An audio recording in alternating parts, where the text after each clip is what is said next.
بسم الله الرحمن الرحيم الحمد لله والصلاة والسلام على رسول الله صلى الله عليه وسلم اللهم لا علم لنا إلا ما علمتنا فعلمنا ما ينفعنا وانفعنا بما علمتنا وزدنا علما.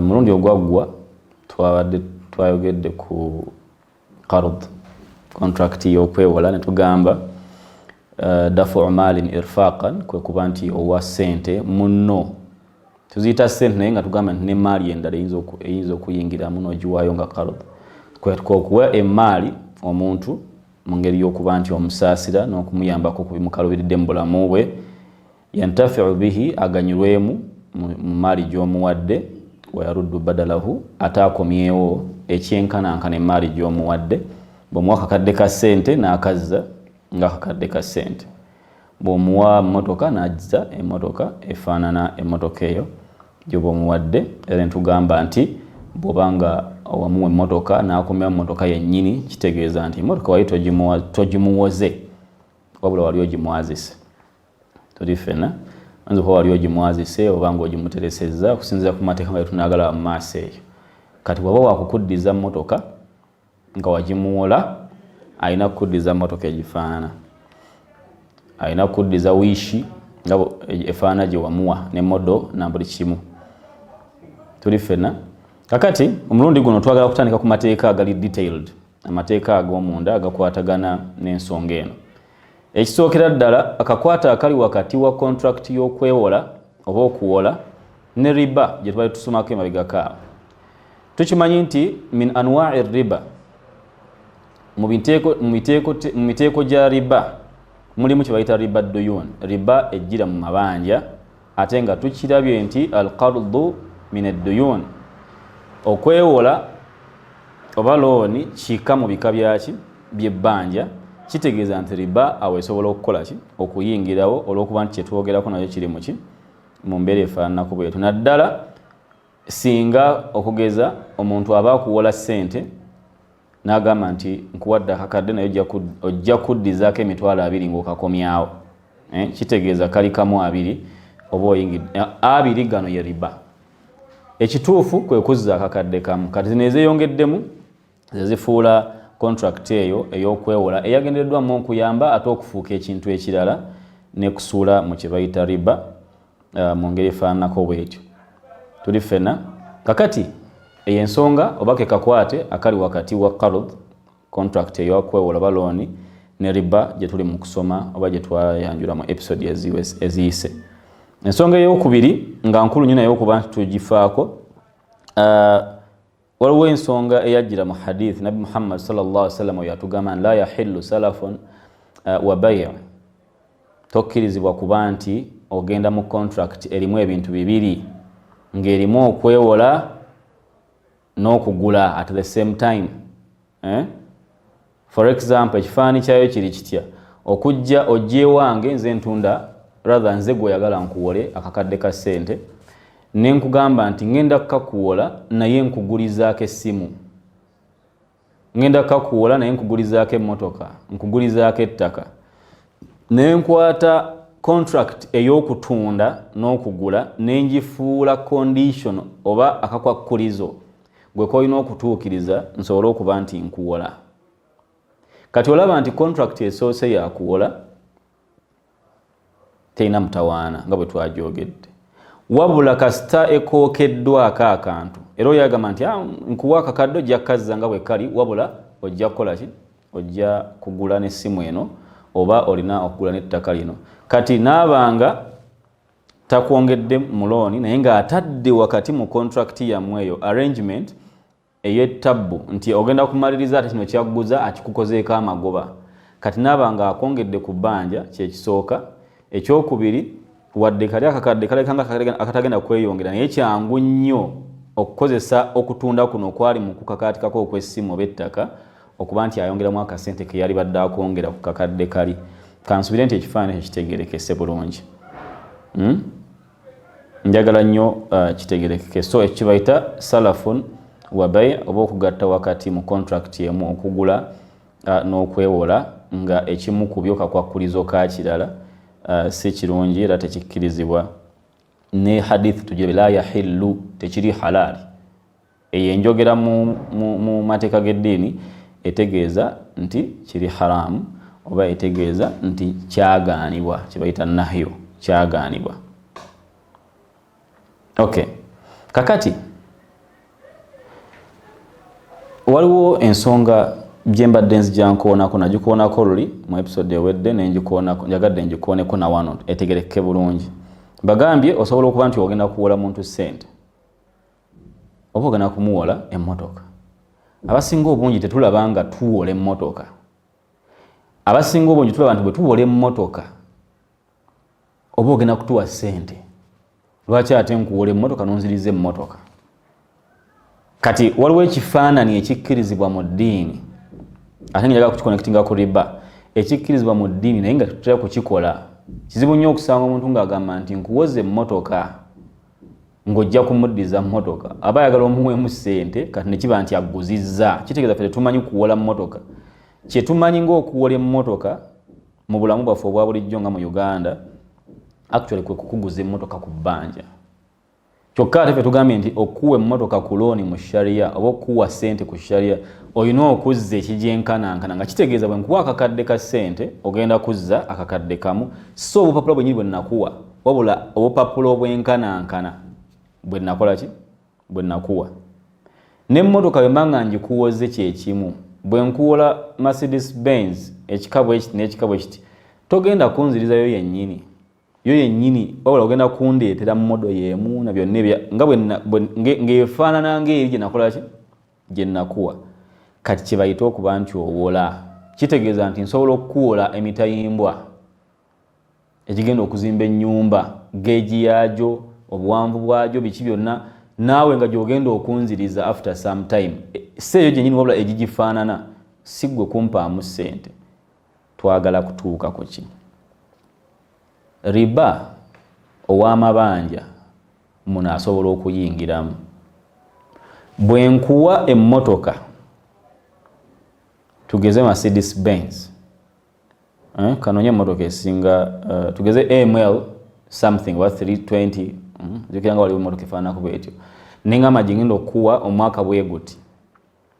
Nemmala ne nkugamba nti bw'onooba onziriza emmotoka ojja kumpaamu AML 2, mba ngudde mu riba, mba nfaananya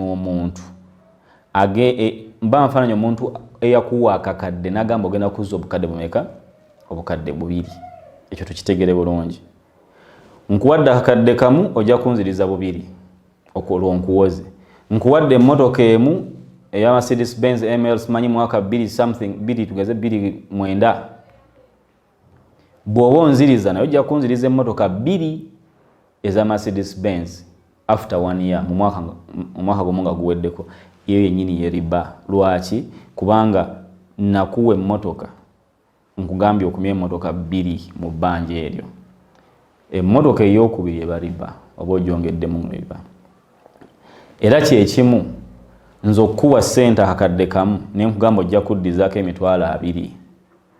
Kyekimu n'ogamba nti nkuwadde AML, nkuwadde emmotoka eno ya Mercedes Benz, naye ogenda kuddizaako rawumu. Ogenda kumpa yo yennyini mu mwaka gumu onnyongerezeeko ne rawumu oba onnyongerezeeko ne wish oba onnyongerezeeko ne Subaru. Yonna gy'oba ogegaseeko nga yo teyenkanankana Mercedes. Kyekimu nagina emitwalo 2. Era akakwakulizaako kakola ki? Kagifuula contract eyo okuba nti efuuse haram. Lwaki? Kubanga ya contract ya qarud. Ogenda kuzza si Mercedes gye nakuwa wabula efaanana exactly mu specifications gye nakola ki? Kati toyongerako muwendo, ozza piece gye nakuwa. Buli woyongera mu pieces oba ogenda kufuna omutawaana, kubanga mu ddiini n'amateeka gafuga qarud tuzzaayo al-adad aw al-mithl, tuzzaayo ekyo ekyenkanankana mu muwendo, mu namba, wabula si mu value, si mu qiima. Togamba nti luli nakuwola, anyway tugenda kukyogerako mu maaso awo, nakuwola ssente nga zenkana bwe ziti, kati zenkana bwe ziti, kati era nze nyongeramu bwe ziti kubanga akatale kakyuse. Awo tetugenda kukola ki? Kutuukawo okujjako mu mbeera ze tugenda okulambulula mu maaso awo. Kansuubire issue eyo etegerekese bulungi. Omuntu osobola okuba nti weewola essimu ng'ojja kuzza ssimu, toyongerako kirala kyonna, togoberezaako ssente, ate naye tosobola kugoberezaako ssente. Bw'onaakikola ogenda kuba ogudde mu riba. Tuli ffenna? Era nga maliriza era nga nva ku nsonga eyo, tetugeza ne tumikisinga wakati wa mpole emmotoka etegeeza okugula ng'ojja muwa ssente mu kifo ky'emmotoka, ne wakati wa mpole emmotoka nja kuddiza emmotoka mu mwaka gumu. Kitegeeza ojja kugigula ogimuddize. Togenda kumuddiza gy'ovuze mwaka mulamba, ogenda kufuna emmotoka empya efaana gye yakuwa mu mwaka na buli kimu ogikole ki? Ogimuddize. Eyo contract nayo weeri, n'okwo okugula nakwo gyekuli. Bwe muba musobola okukukola mu ngeri y'okuyambagana, mukole ki? Muyambagane, kuba lwakaseera kubeera nga weetaaga emmotoka, nga weetaaga ennyumba, nga weetaaga ebintu ebyenjawulo naye nga tosobola kukola ki? Tosobola osobola obyekolera later naye nga ate mu kaseera ko tokola ki? Tobiina. Okay. Kakati ensonga endala ng'ekwatagana contract eno ya qarud n'okuwola, okuzzaayo ebbanja oba okusasula ebbanja n'ogoberezaako ekirabo.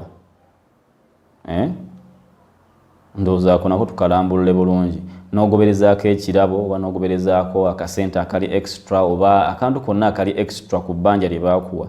Ndowooza tukyawulemu emirundi esatu. Ekisookera ddala antakuuna ziyaada mashruuta, kwe kuba nti kano k'oyongeddemu ko baakateekawo ng'akalombolombo ku ntandikwa, kye tugambye nti eba riba. Nkuwoza akadde kamu ogenda kuzza kamu abiri, kati giri abiri yennyongeza eyo egenda kufuuka riba kubanga tugitaddewo right from the start.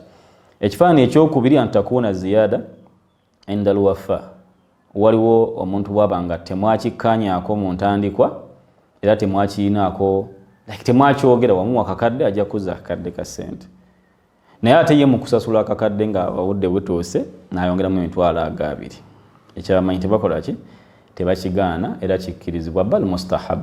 Abamanyamu balaba nti kikubirizibwa, kirungi okifunamu empeera okuba nti omuntu yakkolera obulungi bambi n'ogenda n'okola ensonga zo, teyakuteeka ku bunkenke mbw ate osasula bwe ziti. Kati naawe n'oyinza omwongeramu 10, oyinza omwongeramu. Abamu bateekamu n'ennyingi ne baddabolinga bana triplinga ssente ze bakola ki? Ze babawa olw'obuzibu bwe wakola ki? Bwe wabataasa. Kati ekyo ekirabo ky'oleeta mu kaseera k'okuba nti osasula nga tebaakikukakaatikako, naawe tewakimukakaatikako nti nja kukireeta, wabula n'okireeta nga akadde katuuse, kirabo ate tukifunamu ki? Empeera, kikkirizibwa. Waliwo embeera eya wakati awo nga tetutaddemu kakwakkulizo nti ojja kwongeramu emitwalo 2 mu kakadde, ate naawe toleese ku nkomeero ng'osasula. Kati waliwo ebirabo ebijja wakati kati awo, nakuwa akakadde ka ssente naye nga bw'omanyi nga tutambula tuwangaala, bw'ompaayo omutwalo, bw'ongiftinga ompaddeyo ompeereza ku birabolabo. Abamanyi ekyo baakyawukanamuko emirundi 2. Abamu ne bagamba nti yajuuzu li annahu laysa mashruutan, obulabo buno bwenkuwa ng'ate ommanja bwa bulijjo bukkirizibwa kubanga tubutaddewo nga kakwakkulizo, nange sibukakaatiseeko oba sibwetaddeeko nti bwatteeka, wabula nkuweereza ku kirabo nkugulidde essaawa, nkuweereza ku kalaputopu, nkuweereza. Abamanyi abalala ne bagamba la yajuuzu, tekikkirizibwa kuwa muntu birabo ng'ataakubanja. Liannahu lwaki hiila, kasobola okukozesebwa ng'engeri oba akakodyo ak'okuba nti omuntu ono omugonzi omutima akwongere mu budde obw'ebbanja, oba mukitegedde bulungi. Kubanga bw'oba ompadde ekirabo nga nze nakuwola, oli muntu mulungi, okikola ggwe ng'ekirabo naye nga mu mutima gw'omanyi nti wali mu maaso oyagala nkwongeremu ku budde obw'ebbanja. Kati kitegeeza nti ebirabo bibadde ompa obadde obyongera mu ki? Mu budde buli bw'osuubira okuba nti ngenda kukuwa. Ate twalaba nti mu ntandikwa nti riba eri haramu whether ogiwadde oba bagikuwa. Kati naawe obanga aleese riba wakati kati awo ng'oli mu kutetenkanya, abamanyamu ne bagamba nti ekintu ekisingako obulungi tokola ki? Towa muntu oyo birabo, sasula ebbanja onaamuwa ebirabo oluvannyuma ku nkomerero oba oluvannyuma.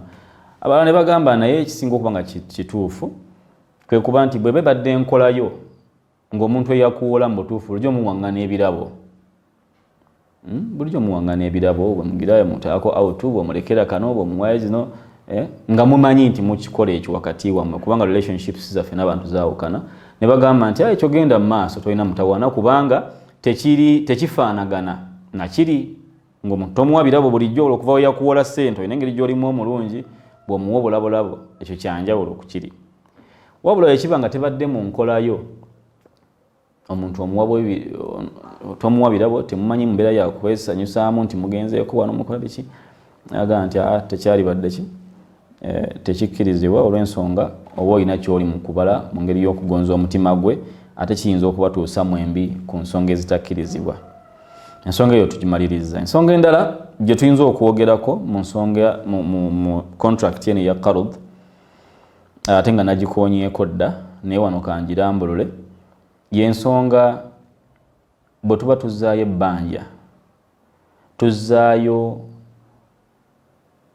muwendo oba tuzzaayo ennamba njagala kukyogera bulungi tuzzaayo value kye bayita qiima nti ekintu kye nakuwa kyali kizitowa luli oba kizitowa kitya kati obuzito bwakyo value yakyo mu katale oba tuzzaayo elmithl oba al adad ennamba y'ebyo bye nakuwa okugeza bemba nakuwa akakadde kamu aka ssente kansubye tukyali ffenna 1 million Ugandan shillings akadde kamu aka siringi za Uganda bw'oba okanziriza tukabale nga luli kaali kenkana ki sakya that wekaba nga siringi ya Uganda erinnye ebbeeyi mu katale osobola okunzirizaayo emitwalo 8 oba siringi ya Uganda egudde akatale nziriza akakadde kamu 2 abamanyi batugamba nti amabanja agagwa mwene gundi ya qarud mweno contract ya qarud amalala tujja kulaba naye amabanja agagwa mu contract ya qarud tugazzaayo mu mithl muhaddad tugazzaayo mu bifaanana kye baawaayo kitegeeza ngenda kukwata kakadde nga bwe wakampa nkabale nga situnudde mu katale. Abantu abamu tumanyi okukola olukujjukujju nduyisa lukujjukujju naye oyinza okuba nga mutuufu kyomanyi kye baakusomesa naye si kituufu. Tugamba nti nakuwa ssente nange singa nze mbadde nzirina zaali badde zaakola amagoba oba zikyuse doli zaali zigula ettaka for example mu kyalo ekimu kati tezikyagula ettaka zaanafuye kati nyongeraamu si kituufu. Mu mabanja ga qarud nga gaali gakuwola mu sharia tuzzaayo kyennyini kye baatuwa kakadde kamu era bwenkabala nenkola ki nenkakuwa mu mbeera eno eriwo ate saagala kitabule bantu agambe nti electronic money egenda kwawukana ku bank notes ne paper money. Omuntu asobola okuba nti yakuwa akakadde mu mpeke musobola okuba nti mukkaanya n'akuwa akakadde ako ku mobile money kubanga ssente ezo mu mbeera zaffe eza bulijjo akakadde ku mobile money ka shiringi era nakano ak'empapula ka shiringi ate Bank of Uganda ne government zombi nga ssente yazikola ki yazikkiriza.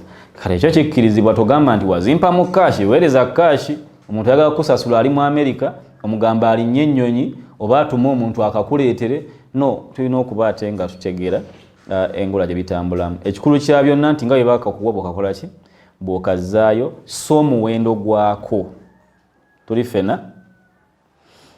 Ensonga eyo mbadde njagala etegereke bulungi kubanga nkulu nnyo nga bw'okiwulira. Kyekimu ne mu bbanja lye twagambye ery'emmotoka bwe mba nga nakuwola mmotoka nga nkozesa contract ya qarud ojja kunziriza emmotoka eyo whether enaaba erinnya ebbeeyi mu kaseera ako oba enaaba essa ebbeeyi g'ojja kunziriza ki mmotoka.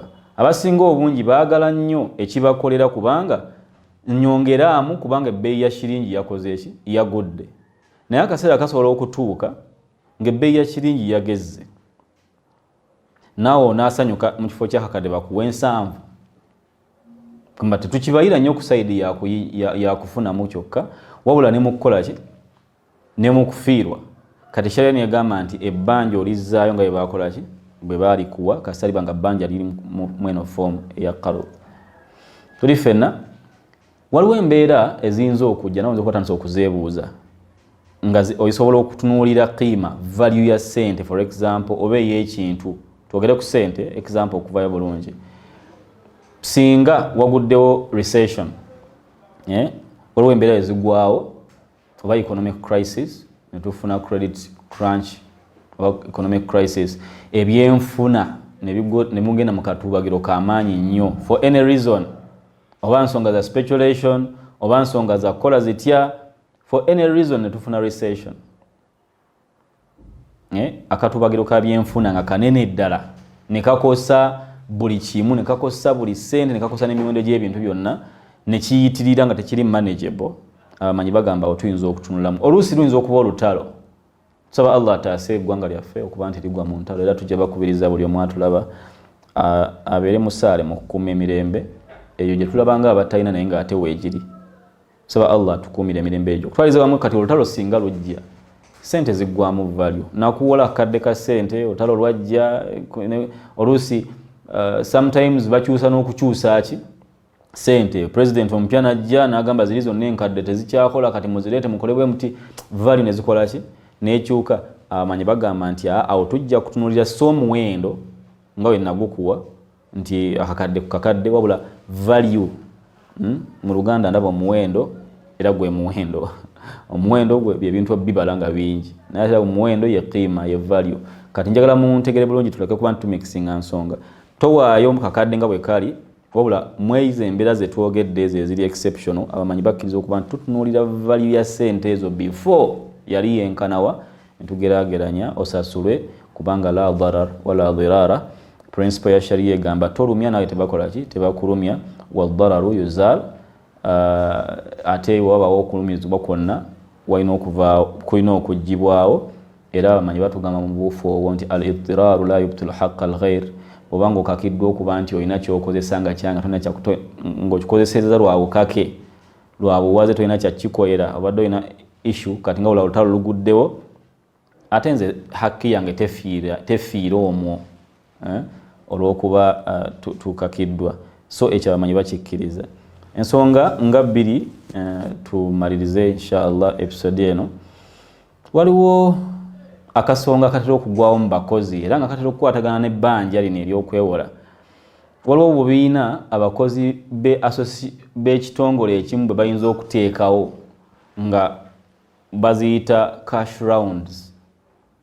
Cash round kitegeeza nze naawe tuli abantu for example 10 buli omu aleeta emitwalo 5 kakati buli mwezi tuyina gwe tuwa kitegeeza nti buli mwezi for example omuntu ayinza okufuna obukadde 5 n'oguddako mulala n'afuna obukadde 5 jjukira wawaddeyo emitwalo 5 ne bagigatta ku zaabala ne baziwaani ne baziwa omulala naawe omwezi ogujja ogenda kufuna obukadde 5 naye nga atuwaddeyo emitwalo 5 kamanyi okubuzaabuza abantu kali haramu tekali haramu ate nawaayo 5 ate bampadde ezo cash rounds ziri halal mu kifaananyi ekyo kyenjogedde walinayo cash round eyo gye mukolayo nga terimu ekyo kifaananyi si gye ndi mukwogerako nze gye njogerako yeno egamba nti tuli abantu 10 oba 12 buli omu aleeta emitwalo 5 kati buli omu nga tukuŋŋanya nga tuwoono buli ze muleese nga tuziwa mulala contract ya qard eyingiriramuwa nti okubayita okwewola ono tumuwadde ssente zino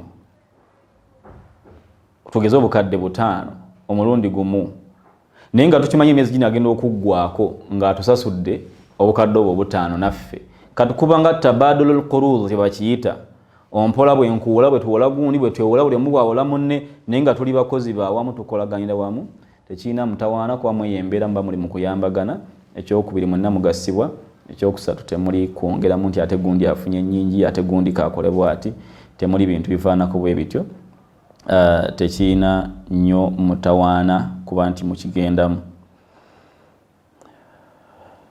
oli ayinza okujja n'agamba naye seeka baatugamba nti kullu qardin jarra nafan fahuwa riba buli bbanja lyonna nga lisika omugaso gwonna okudda eri oyo awoze ebya riba bwe nkuwa ekintu kyonna nga ogenda kunziriza nga nkuwoze eba riba. Eyo principle mwali mugibuliddeko. Naye abamanyi bagamba idha kana alqardu, singa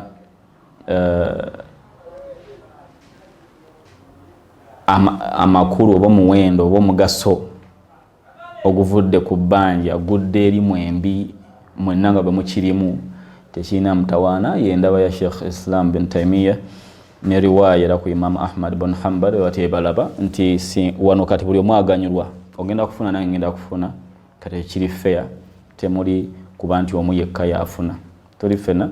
Ako nkataddemu ayagala okategeera nga tokategedde osobola okukomentinga, osobola okuweereza obubaka ne tukuddamu, naye nkataddemu obaolyawo olw'abayizi bayirimu, kubanga tukimanyi nti twogera n'abantu nga bamadala ga njawulo mu kumanya, nammwe musobola okugenda mu maaso ne mukanoonyereza abayizi abali mu thanawi, abali mu idaadi, abali mu mizikiti nga muli mu kusoma kuba masheekhe mu kusoma okw'enjawulo. Kakati ensonga gye nnyinza okusembyayo newankubadde teziyinza kuggwayo mu biseera bye tuyina, naye mukkirize ensembye y'ensonga eyinza okuba nti nayo weeri etusumbuwamu.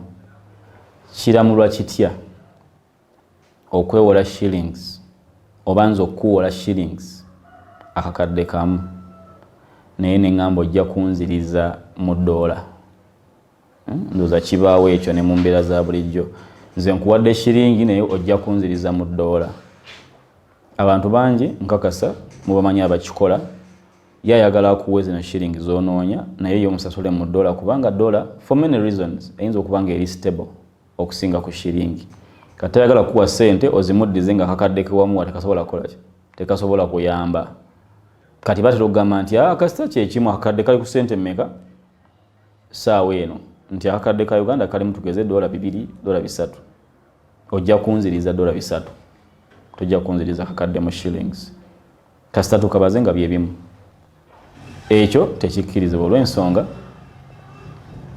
kasita otandika okukyusa, oba mujjukire nga tusoma riba mu ntandikwa ne tugamba nti ssente eza Uganda ne ssente z'e Kenya ne ssente za America ajnas mukhtalifa, there are different genuses. Nti abamanyi baziraba nti nga bwolaba enjawulo wakati wa gold ne silver, bwe balaba enjawulo wakati wa dollar ne real ne shilling ya Uganda oba shilling ya Kenya. Kakati twakiraba nti bw'oba wakugula shiringi ku shiringi oba shiringi ku dollar oba ogenda kukyusa ki contract eve mu kuwola, gwe kyoyita okuwola nti oli mu kumpola kakadde oba ndi mu kuwola kakadde, olw'okuba ogenda kunziriza $, kitegeeza contract ekyuse neefuuka contract gye twasomye mu episode ndowooza ng'emu emabega ekwatagana ku money exchange. Eba tekyali contract ya qard ya loan, eba efuuse contract ya money exchange. Katata amateeka agafuga okujja ssente mu shiringi ogazze mu $, twagalaba nga tetukkirizibwa kuteekawo budde. Contract ya qard, contract y'okuwola ba loan, yo nga yo erimu okuwa ku muntu ku budde agenda anoonye akuddize.